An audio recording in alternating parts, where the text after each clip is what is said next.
Welcome, or as we would say in Spanish, bienvenidos, and in Tagalog, which is a Filipino dialect, mabuhay. I'm Dr. Elaine Dispo-Rendón, and I am an AIHCP certified grief counselor and pet loss grief support specialist through my foundation, ANAK KO Org 501c3, which is a nonprofit charity for bereaved families. Today we'll cover grief support for the BIPOC community. And BIPOC stands for Blacks, Indigenous, and People of Color. I am going to move out of the way so that way you can see our screen better today. First of all, I want us to have a moment of silence for the victims who were involved in the Asian shooting this past weekend, which was the weekend of Lunar New Year. And both shooters were also Asian themselves. So let's have a brief moment of silence for all of those whose lives were lost and those who grieve for them.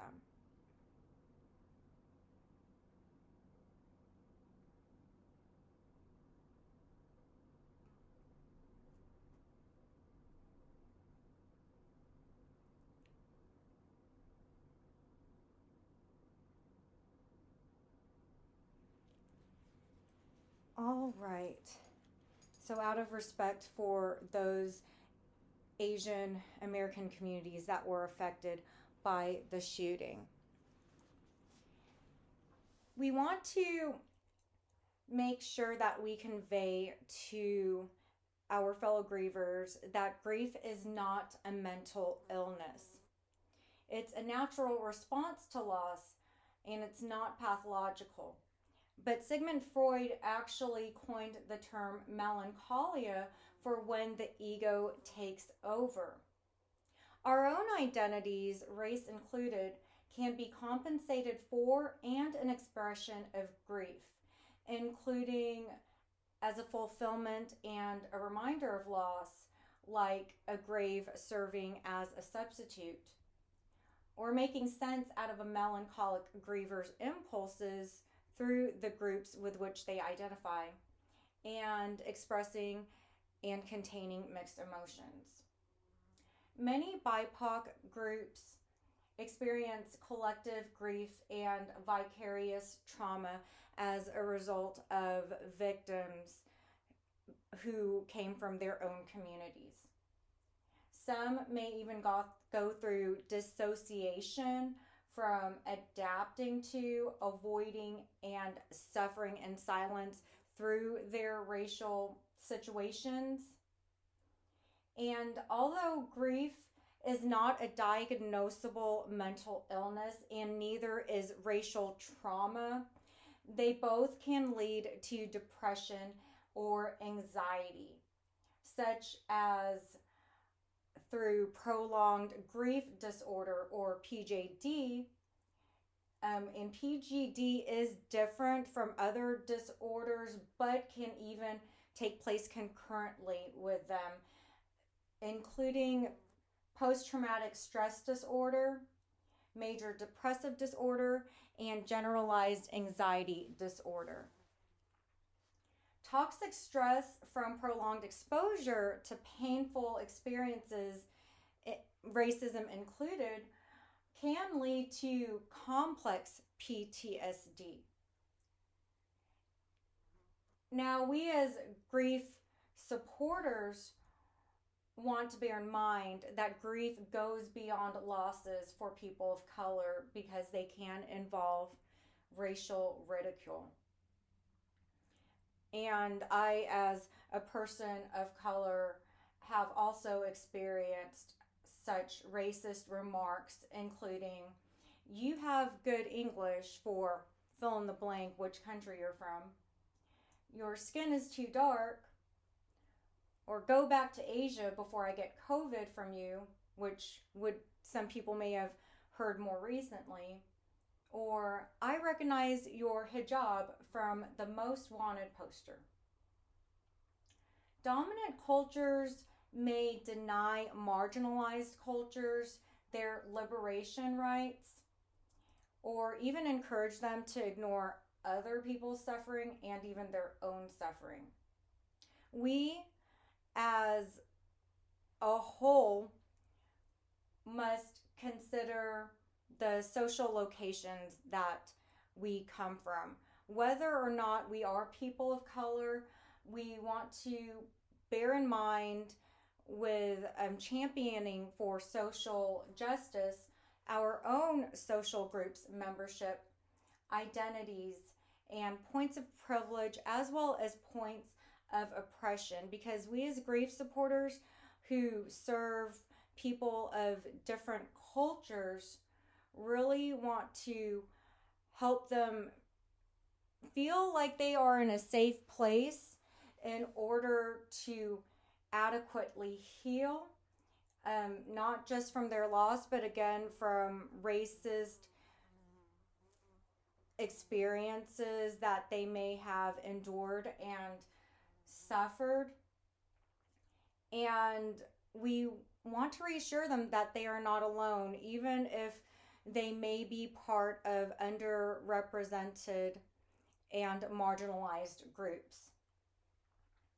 Starting with African Americans, their grief is not another culture's grief. We have to trace back centuries past with the oppression that their ancestors have gone through, with the history of slavery, segregation, and being passed up for opportunities that could have maximized their potential. Now, here in the 21st century, of course, there has been progress with more African Americans taking higher political offices or being the first African American fill in the blank of different career opportunities and being public figures. And affirmative action encourages minorities to apply and be considered and be hired for certain positions, but the work is not done. African Americans still unfortunately suffer from racism even to this very day, and unfavorable situations and statistics illustrate that, including low income, high crime rate, more health problems, which both crime and health issues can lead to their greater mortality and lower lifespan.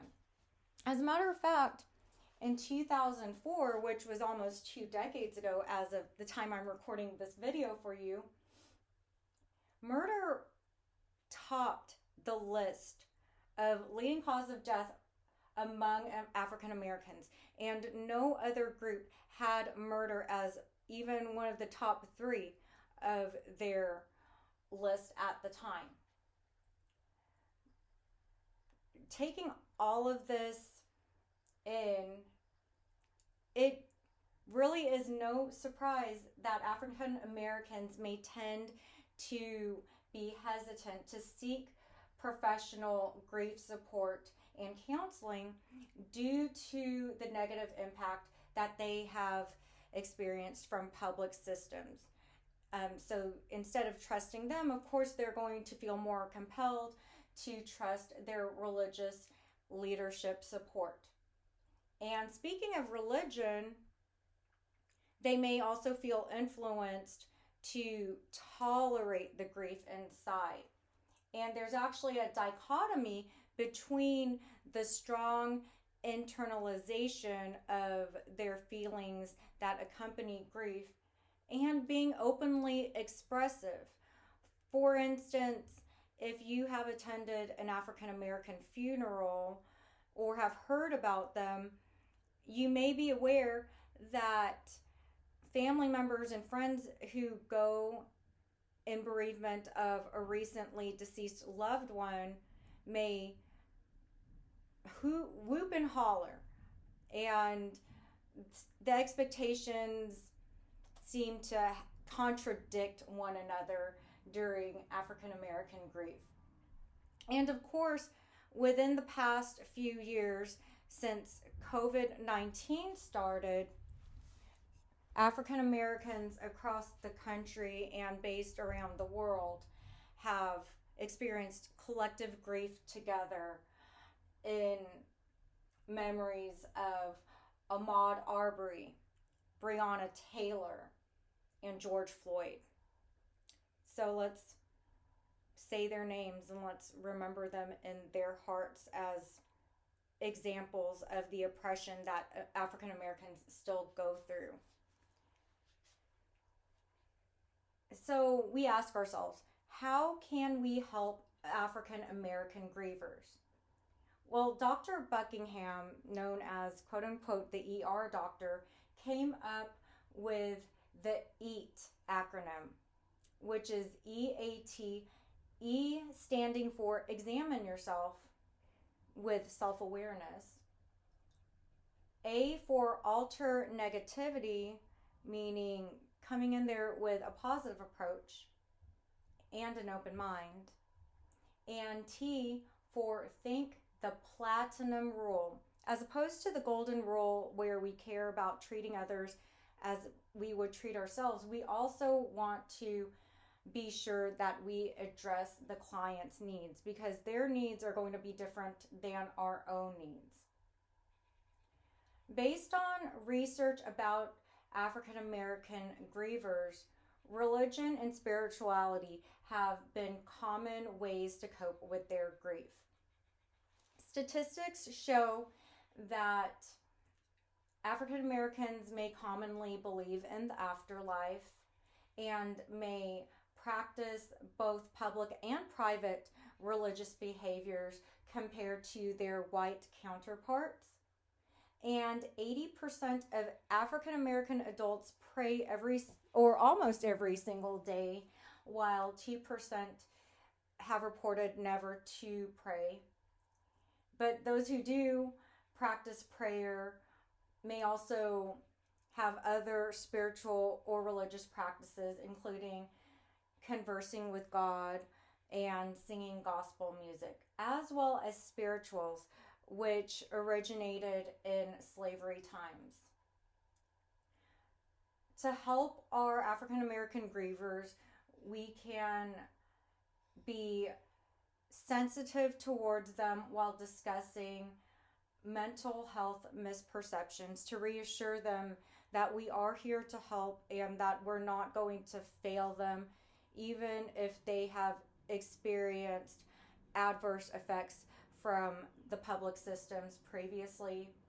And since many African Americans turn to family and their church for grief support, we also want to make it a team effort, that we're all in this together. Whether we're serving African American grievers or grievers from other cultures, we want to remind our clients that grief counseling is not doing something to them, it's doing something with them, that we are in this together.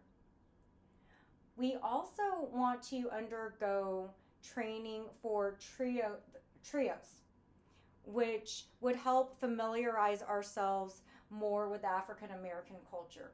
And TRIOS stands for time, rhythm, improvisation, oral communication, and spirituality. Now on to Indigenous grief challenges. For Indigenous peoples, the feeling of fear is commonly associated with death and dying. Therefore, they rely on their mental health to build up their native strength through bereavement, because they believe that the mind contains naturally multiple parts that are interdependent on one another as a system, hence the internal family system. Tribal grieving may involve native flute music to help soothe their senses and give them calm composures while grieving the loss of a loved one or even undergoing racial oppression. Many Indigenous peoples rely on the medicine wheel, which I have on this slide for you. They represent important elements of the mind that they count on to help them through many experiences in their lives, including grief. Starting with the North Quadrant, which is purple here, that represents wisdom. South, which is yellow here, represents understanding. East, which is green here, represents awareness. And West, which is red here, represents knowledge. Latinx grief actually tends to be similar to African American grief because in the U.S. society, many adolescents actually experience disenfranchised grief at a young age, with disenfranchised grief being grief that is not openly supported by society. Because bereaved Latinx and also African American adolescents may lose loved ones to causing a car accident, abusing drugs, or being involved in homicide or death by suicide. For example, when I was teaching in person, I was blocked off from arriving to work on time that day because the road was blocked off from a fatal car accident. I live in a majority Hispanic area with many students who are first generation, high school students turned graduates, and college students turned graduates, and low income, many who are speaking English as a second language or are English language learners and may not always have both parents in their household. It turns out that with this car accident that made many of us late to work that day and unfortunately killed one driver, the driver who caused the accident was actually one who wasn't even legal of age to drive, or didn't have her driver's license at least. And I'm not sure what her parents' situation was or any alternative transportation to get her and her family to school that day, but she took it upon herself to drive herself and her siblings to school and ended up hitting an oncoming Mustang.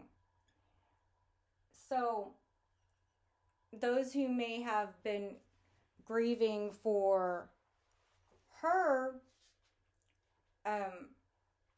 getting in trouble may have been disenfranchised because she caused it. And with her being part of the Latinx culture, it is common to see some who may drive illegally or try to take adult actions early in life because a parental figure is not present. And speaking of the lack of presence of both parents in African American and Latinx cultures, many parents, either one or both, may be incarcerated. So many children from Latinx and African American families may not always be raised by their birth parents, but rather grandparents or other extended family. Many Latinx and African American people go through prolonged grief disorder despite having interpersonal support there or even practicing their own religion. In Latinx cultures, there are gender-specific expectations. primarily with machismo versus marianismo, with the former being more masculine and the latter being more feminine. There's also the pressure mejorar la raza, or Spanish for to improve the race, meaning that older generations may prefer for the younger generations to defy Latinx stereotypes to be more fulfilling of their higher potentials, such as dating or marrying outside of their race, or going to school, or pursuing white collar careers, for example. How can we help our Latinx grievers? First, we can recognize and even celebrate their cultural customs with them. In terms of grief, they may include Dia de los Muertos, which means Day of the Dead or All Souls Day, and it falls on November 2nd every year, but there generally are celebrations even within a week leading up to the Day of the Dead. It originated in Mexico and is celebrated in Latin American countries and among those who may practice Catholicism, including myself. So this is why you may see my sugar skull collection to your left. There are also the curanderas, or the spiritual healers, which is based from the African Yoruban culture. And another example would be limpia. Limpia meaning clean, which in this case would be the aura cleansing with an egg, such as this one.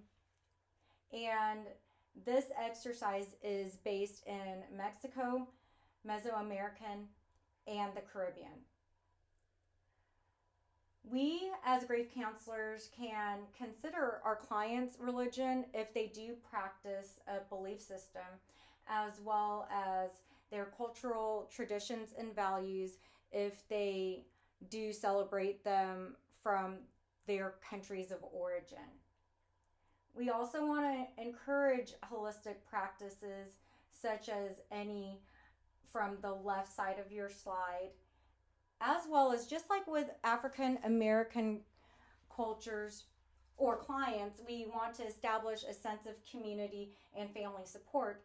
And an example for Latinx cultures would be the saludos de beso, which means greeting of a kiss. So before COVID hit, this may have been more common, but basically giving a kiss to others, just a peck on the cheek while you shake hands or greet each other with a hug, just reassures the client that we are family oriented and that we just want to make them feel at home and feel comfortable through the grieving and support process. There's also the trauma-focused cognitive behavioral therapy, in which we can implement our clients' cultural rituals, but we also must be mindful and respectful of their time, because it can be pretty time consuming. Now we must consider Asian American grief, and I myself, as an Asian American, more specifically Filipina, have been among those labeled as a model minority for not combating or fighting against racial oppression. But now, more recently, since the pandemic, more hate crimes have occurred and come to surface, which have led more Asian Americans to feel more compelled to take action. But those of us who have been raised in an Asian American family may have experienced internalized racism, where we may feel pressured to achieve and to build our merits.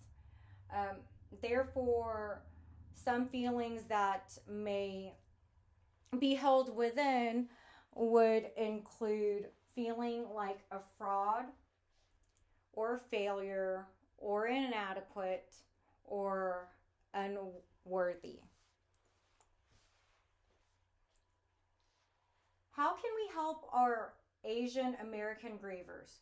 Well, it would really help to research more on the particular cultures where our own clients come from, because there are so many Asian countries out there.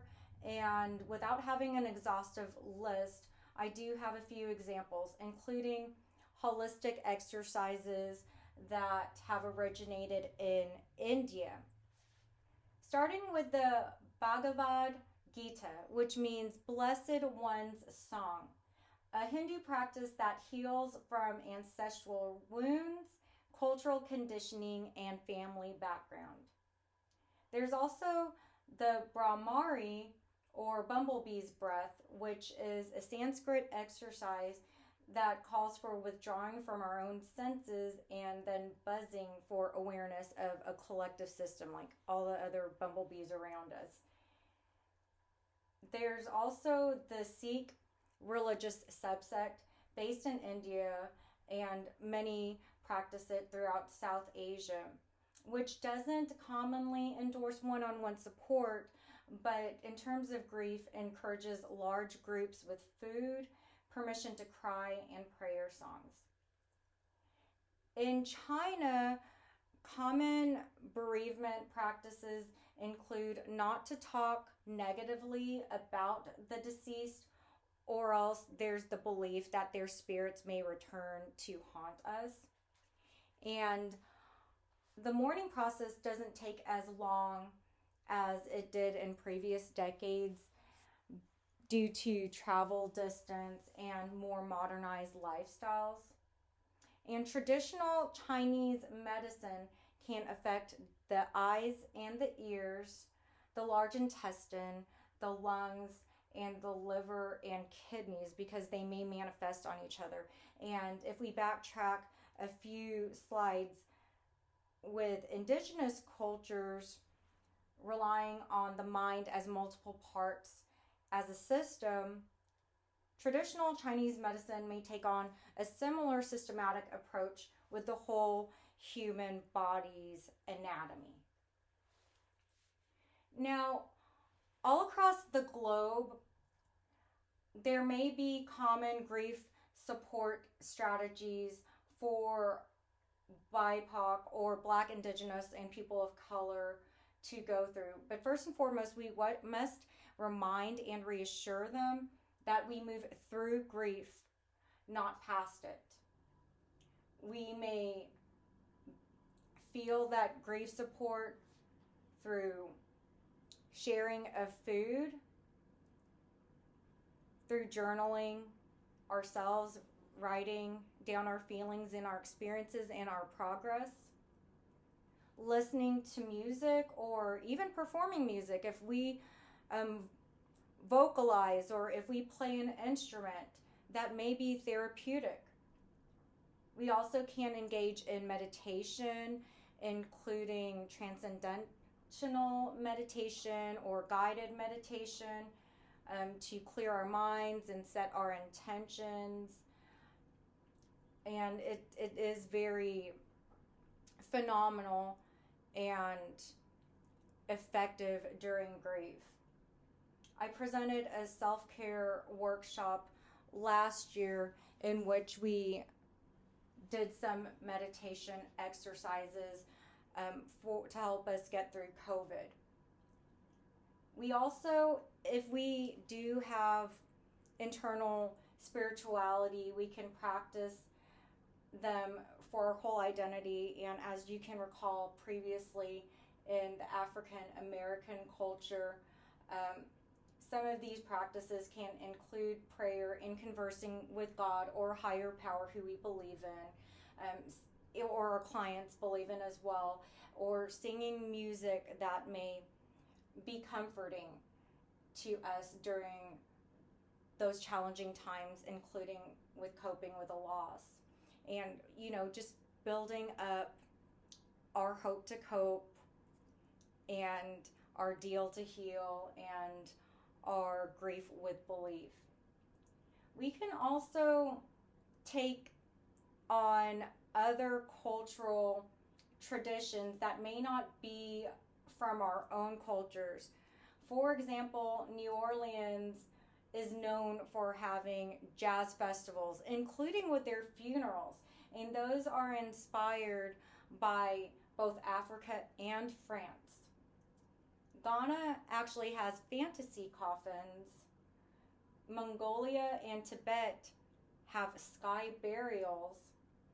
And like we mentioned, Dia de los Muertos in the Latinx culture, it may not be limited to Latinx grievers to celebrate, but I myself as an Asian American have done it. And one of the videos that I recommend to you, the interviewee also mentions how her Asian American student joined the Latinx club at his university specifically to participate in their Dia de los Muertos event and honor his deceased sibling. Now, we ourselves as grief counselors want to take care of ourselves during our grief, as well as guide our own clients to channel their intuition with inner wisdom, intelligence filling the heart, and a passion that gets them to feel compelled to act, including with social justice through the oppression that has taken place. And some of these holistic exercises that we briefly mentioned today, and I encourage you to look more into to start them for yourselves and for your own clients, can involve using your body to regulate your own well-being, mend your shame and shaming beliefs with self-compassion, because we want to take care of ourselves during our grief, whether it be ourselves or our clients or other people who we support. And we want to access the energy of our ancestors' wisdom with generations past, because the intergenerational trauma from those of us who come from oppressed races may have been passed down to us. So we want to channel our parents, our grandparents, our great-grandparents. I mean, I'm thinking of my own right now and thinking of the strength that they must have maintained to endure such mistreatment from other groups. And we also want to live intentionally to change that unjust system, because we're in a time in the world where many calls to action are needed and have been implemented, but there is still more to do to build that equality among all races. And again, we may want to practice holistic medicine methods from other cultures, including the Indian-based Ayurvedic medicine and traditional Chinese medicine, which was previously mentioned for Asian American grief. Now, just to conclude and recap, based on what we covered today across the BIPOC grief challenges and support, there has been a wealth of material on African American grief, but there is still more needed to determine what can best help them during their grief. So far, we've gone through the trios model and just encouraging them to be more trusting of the mental health system, because public systems may have hurt them previously, and we want to also consider their family orientation. And for Asian American, Indigenous peoples, and Latinx groups, more research really is needed for their grief support, because not enough has been published or presented yet. But what we have found so far still can be helpful. So we can go with the Latinx holistic methods, and considering like some of their practices on being affectionate with each other and also being family oriented, just like African American cultures.